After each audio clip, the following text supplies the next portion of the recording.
నమస్తే అన్న. అయితే రీసెంట్ గా సాయిధరం తేజ్ గారు తన ఎక్స్ అకౌంట్ నుంచి ఒక పోస్ట్ అయితే చేయడం జరిగింది.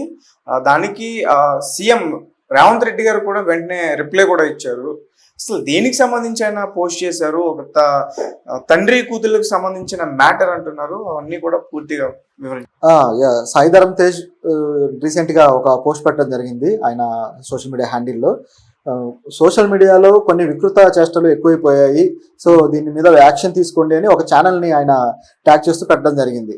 సో దాని మీద సీఎం కూడా స్పందించాడు. అసలు ఆ ఛానల్ ఏంటి, ఆ వికృత చేష్టలు ఏంటి అని చూసుకుంటే, ఈ మధ్య కాలంలో సోషల్ మీడియా ఎప్పుడైతే భూమి పెరిగిందో సోషల్ మీడియాలో మంచితో పాటు చెడు కూడా అదే స్థాయిలో డెవలప్ అవుతూ వస్తుంది.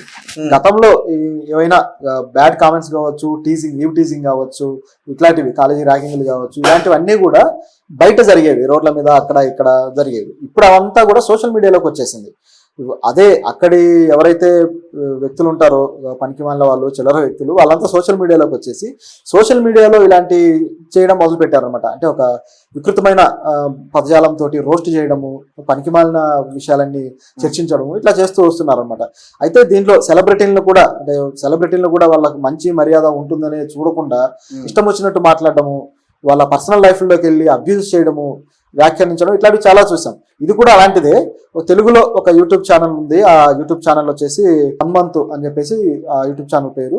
ఆ యూట్యూబ్ ఛానల్ పర్సన్ ఎవరంటే ప్రణీత్ హనుమంత్. ఆ యూట్యూబ్ ఛానల్ పర్సన్ వచ్చేసి ప్రణీత్ హనుమంతు. అతను తన ఫ్రెండ్స్ తో కలిసి ఒక రోస్టింగ్ ప్రోగ్రామ్ నడిపిస్తూ ఉంటాడు అనమాట యూట్యూబ్ లో. అందరూ కూడా ఒక జూమ్ లైవ్ వచ్చినట్టుగా అందరూ ఆ ఛానల్లో కనిపిస్తూ ఉంటారు.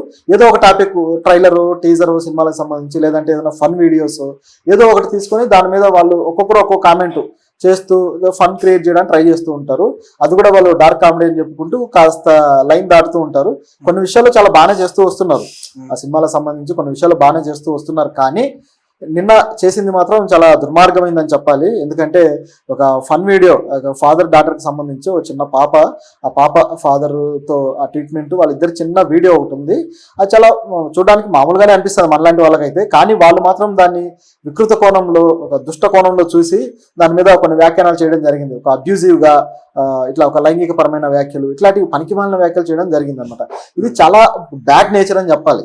ఎందుకంటే ఇలాంటి సొసైటీలో మనం ఉంటున్నామా అనే భయం కలిగించే పరిస్థితి అనమాట. సో దాన్ని సాయిధరం తేజ్ ఏం చేశారంటే, ఆయన దాన్ని ట్విట్టర్లో ట్యాగ్ చేస్తూ, ఇలాంటి సొసైటీలో మనం ఉంటున్నామా, మన పిల్లలు జాగ్రత్తగా ఉండాలి, మన పిల్లల్ని మనం రక్షించుకోవాలి ఇలాంటి వాళ్ళ నుంచి, ఇలాంటి మృగాల నుంచి అని చెప్పి ఆయన పెట్టడం జరిగింది. దాంట్లో భాగంగా సీఎం రేవంత్ రెడ్డికి, అలాగే డిప్యూటీ సీఎం మల్లు భట్టి విక్రమార్కకి, వీళ్ళందరినీ ట్యాగ్ చేసి పెట్టారు. అలాగే ఏపీ గవర్నమెంట్ కూడా ట్యాగ్ చేయడం జరిగింది. సో వెంటనే వీళ్ళు రియాక్ట్ అయ్యారు, సీఎం రియాక్ట్ అయ్యారు, అలాగే డిప్యూటీ సీఎం కూడా రియాక్ట్ అయ్యారు. సో రేవంత్ రెడ్డి ఏమన్నారంటే, ఖచ్చితంగా ఇలాంటి విషయాల్లో మేము చాలా సీరియస్గా ఉంటాం, దీని మీద యాక్షన్ తీసుకుంటామని చెప్పడం జరిగింది. అలాగే డిప్యూటీ సీఎం కూడా మీరు చెప్పింది మాకు అర్థమైంది, ఖచ్చితంగా యాక్షన్ తీసుకుంటాము, మీలాంటి సెలబ్రిటీలు ఇలాంటి విషయాల మీద స్పందించడం కూడా అభినందనీయం అని చెప్పేసి డిప్యూటీ సీఎం ఆయన మెచ్చుకోవడం కూడా జరిగింది. అండ్ ఇప్పుడు ఒక్కొక్కరుగా సినీ ప్రముఖులు దీని విషయంలో రెస్పాండ్ అవుతూ వస్తున్నారు. అండ్ రీసెంట్ గా చూసుకుంటే రేవంత్ రెడ్డి గారు కూడా ఈ సినిమా పరిశ్రమకు సంబంధించిన నటులు ఎవరైతే ఉన్నారో వాళ్ళందరూ కూడా కొంచెం అవేర్నెస్ క్రియేట్ చేయండి అని చెప్పేసి అడిగినట్లు కూడా తెలిసింది కదా. అవును, అడిగారు. ఆయన డ్రగ్స్ కి సంబంధించి అయితే ఆయన అడగటం జరిగింది ఒక మీట్ లో. డ్రగ్స్ కి సంబంధించి రీహాబిలిటేషన్, నివారణ చేయడం కోసం మీరు కొన్ని యాడ్స్ చేయండి, మీరు వాలంటరీగా మీరే వచ్చి చేయండి అని చెప్పడం జరిగింది. దానికి సంబంధించి మొట్టమొదటి యాడ్ మెగాస్టార్ చిరంజీవి చేశారు, ఆయన కూడా అప్రిషియేట్ చేశారు.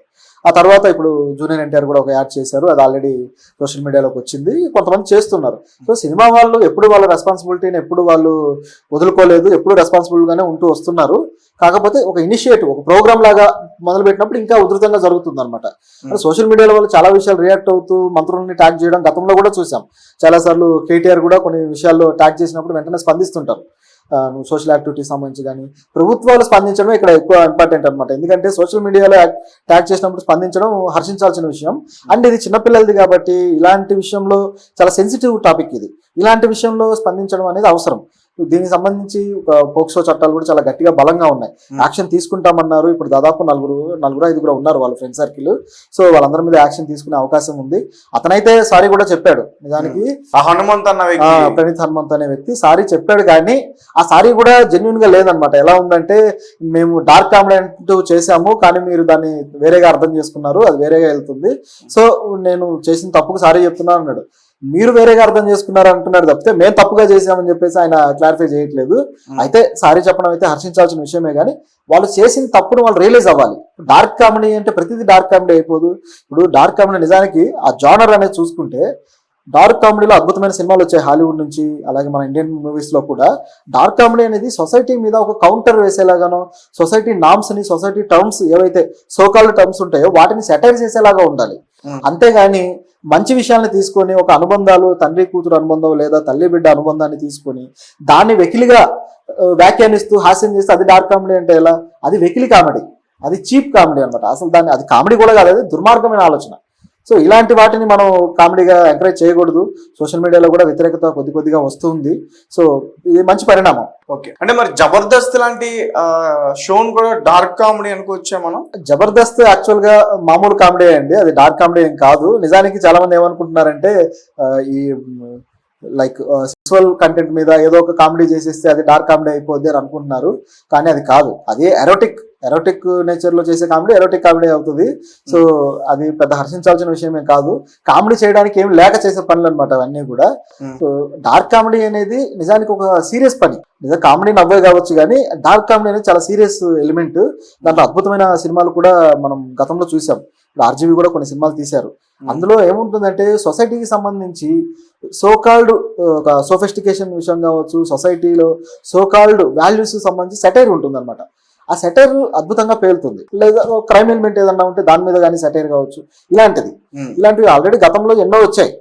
అవన్నీ మనం బాగానే చూసాం, ఆదరించాం అనమాట. ఇప్పుడు ట్రెండ్ మారి ఏది పడితే అది డార్క్ కామెడీ అంటున్నారు. క్రైమ్ లో ఇలాంటి అబ్యూజివ్ థింగ్స్ కావచ్చు, మితిమీరిన హింసను చూపించి అది డార్క్ కామెడీ అనడం, లేదా ఒకటి చావును సెలబ్రేట్ చేసుకునేలాగా. నిజానికి అక్కడ చావును కూడా కామెడీ చేయొచ్చు, అదేం తప్పేం కాదు. సో కొన్ని సినిమాల్లో అది డార్క్ కామెడీ కింద కన్వే అవుతుంది. కానీ ఆ కాంటెక్స్ట్ ఏంటి? కాంటెక్స్ట్ అనేది ఇంపార్టెంట్. అది కామెడీకి సంబంధించిన కాంటెక్స్టా లేకపోతే పెయిన్ కి సంబంధించిన కాంటెక్స్టా, అది చూడాలి. అలా చూడకుండా ఏది పడితే అది కామెడీ చేసేస్తున్నారు అనమాట. సో డార్క్ కామెడీ అంటే దానికంటూ కొన్ని నియమాలు, సూత్రాలు హాలీవుడ్ లో కొన్ని సినిమాలు ఏర్పాటు చేశాయి. సో ఆ సబ్జెక్ట్ తెలియకుండా చేసేవాళ్ళు ఇలా దీన్ని డార్క్ కామెడీని అదని ఇదని అంటుంటారు. మిస్గైడింగ్. అది వీళ్ళ మీద ఖచ్చితంగా యాక్షన్ తీసుకుంటారు. తప్పకుండా యాక్షన్ తీసుకుంటారు. సీఎంఏ స్వతహాగా డైరెక్ట్ గా ఆయన సోషల్ మీడియాలో చెప్పారంటే ఇక తీసుకోక వదలరు. వీళ్ళు సారీలు చెప్పినా ఏం చెప్పినా యాక్షన్ తీసుకోవాలి. అండ్ ఇది తీసుకోవడం కూడా ఒక హెచ్చరికలా పనిచేస్తుంది సోషల్ మీడియా పీపుల్ కి. ఎందుకంటే వీళ్ళొక్కలే కాదు, చాలా రోస్టింగ్ ఛానల్స్ ఉన్నాయి, చాలా న్యూస్ ఛానల్స్, సొంత మీడియా ఛానల్స్ చాలా ఉన్నాయి కొంతమందికి. వాళ్ళు సెలబ్రిటీల మీద ఏది పడితే అది మాట్లాడడం నేర్చుకున్నారనమాట. లైక్ ఐశ్వర్యరాయ్ మీద కూడా ఆమె కూతురు మీద కామెంట్లు చేశారు. అలాగే విరాట్ కోహ్లీ మీద కూడా ఇంతకుముందు గతంలో ఇండియా ఓడిపోయినప్పుడు వరల్డ్ కప్ లో ఆయన కూతుర్ని రేప్ చేస్తామని చెప్పేసి ఒక వ్యక్తి సోషల్ మీడియాలో పెట్టడం జరిగింది. దాని మీద కూడా కేసు అయ్యి ఆ కేసు విషయంలో అతను తెలుగువాడే, అది పెట్టిన వ్యక్తి కూడా. సో వాడిని పోలీసులు అరెస్ట్ చేయడం జరిగింది. ఇట్లాంటి మరీ దుర్మార్గమైన ఆలోచన. విరాట్ కోహ్లీ కూతుర్ని అంత చిన్నపిల్లని ఇంత అబ్యూజివ్గా మాట్లాడాడంటే ఎంత క్రూరత్వము, ఎంత విశృంఖలత్వం వాళ్ళ మైండ్ లో ఉంటే ఇలా మాట్లాడతారు. ఇలాంటి వాళ్ళు చాలా మంది ఉన్నారు. సో వీళ్ళందరి మీద యాక్షన్ తీసుకోవాల్సిన పరిస్థితి ఉంది. ఇలాంటి యాక్షన్ అనేది ఇప్పుడు వాళ్ళకి హెచ్చరికగా పనిచేసి కాస్త కంట్రోల్ అవుతుంది. సో మంచి విషయం. ఓకే అన్న, thank you so much. Thank you.